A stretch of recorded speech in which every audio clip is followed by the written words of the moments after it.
Hello అండి. Day 2 in Tirumala. First అయితే మేము మార్నింగ్ ఫ్రెష్ అయిపోయి రెడీ అయిపోయి వరాహస్వామి టెంపుల్కి అయితే వెళ్ళామన్నమాట. అక్కడ దర్శనం కంప్లీట్ అయిపోయిన తర్వాత వెంగమాంబ అన్నప్రసాదంలో అయితే మేము పొంగలి సాంబార్ అయితే బ్రేక్ఫాస్ట్ కింద తిన్నామన్నమాట. ఈసారి ఎలాగైనా పొంగల్ టేస్ట్ చూడాలని చెప్పి అయితే ఖచ్చితంగా వెళ్ళాం.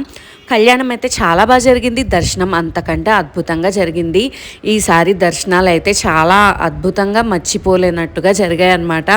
ఆ తర్వాత అయితే అందరం లంచ్ ఫినిష్ చేసుకొని 3-4 కల్లా అంతా లగేజ్ ప్యాక్ చేసుకొని కింద కపిల్ తీర్థానికైతే వచ్చామండి, తిరుపతిలో ఉన్న.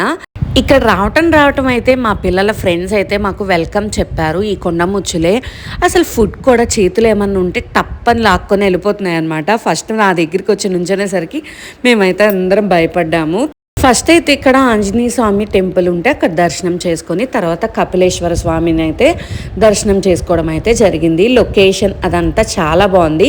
కాకపోతే కాళ్ళల్లోనే కొంచెం ఓపిక తక్కువ ఉందన్నమాట. ఎందుకంటే 2 రోజులు ఫుల్గా తిరుపతిలో తిరిగి కాళ్ళ నొప్పులు అయితే వచ్చేసాయండి. ఇక్కడ కపిల్ తీర్థంలో అయితే తొందరగా అయితే దర్శనం చేసుకొని అయితే రిటర్న్ అయిపోయాం. ఎందుకంటే గోవిందరాజస్వామి టెంపుల్కి అయితే వెళ్ళాలన్నమాట.